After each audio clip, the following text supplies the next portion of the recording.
Hi, I'm Sarah Wing of Sarah Wing Intuitive Arts, and welcome to Oracle Storytelling. We are about halfway through the year now. Great time of the year.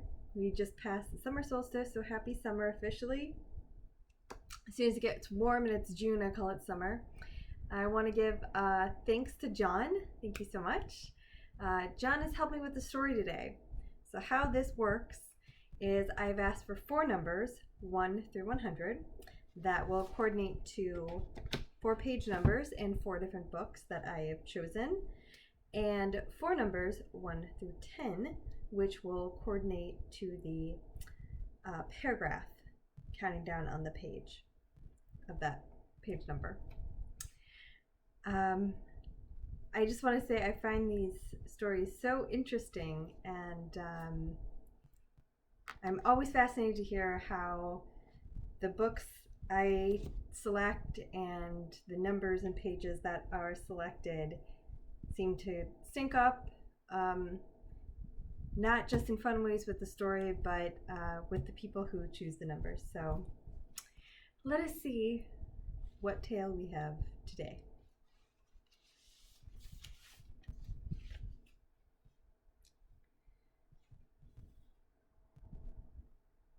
During the marriage service, a similar exchange takes place between the bride and groom and between the groom and the bride's father.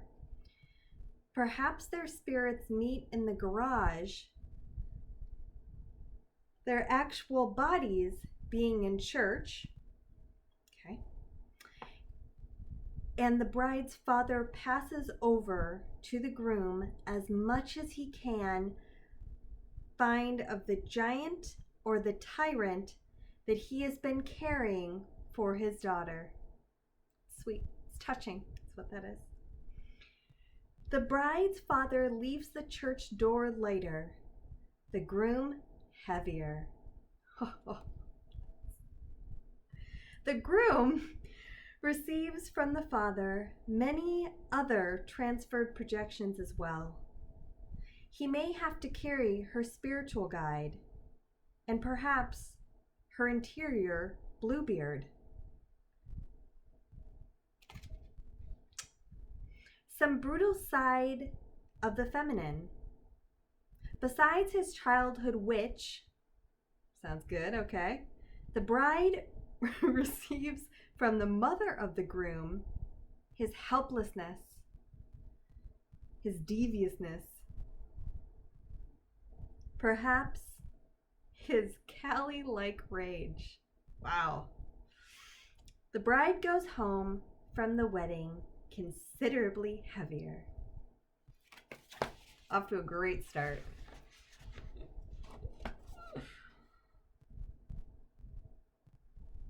Place your hands at either side of the base of your partner's spine. Sweep them gently up the center of the back. Don't press the spine. Move across the shoulders, then back down the sides to the base of the spine.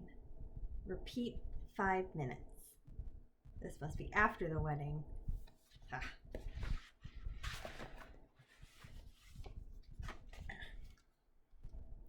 Ego.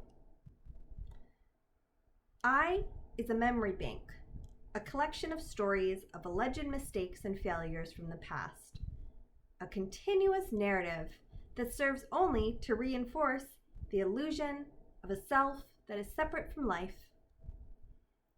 We are conditioned to consult this narrative as the authority on who and what we are.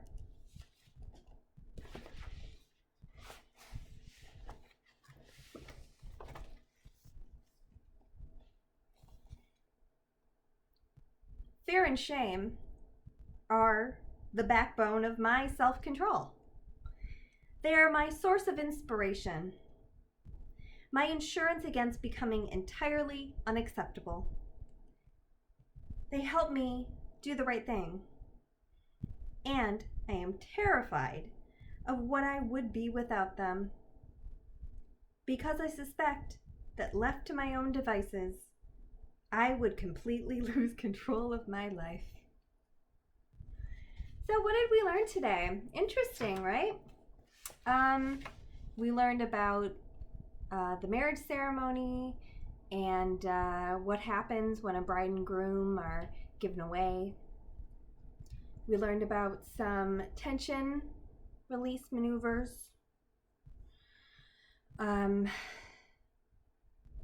We learned that we have an ego. Who knew? And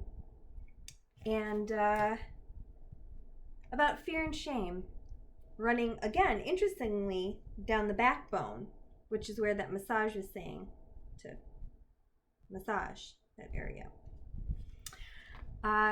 So I hope you learned something interesting. And today's books in reverse order are Hyperbole and a Half by Ali Broche. I Don't Feel Like It by Sherry Huber.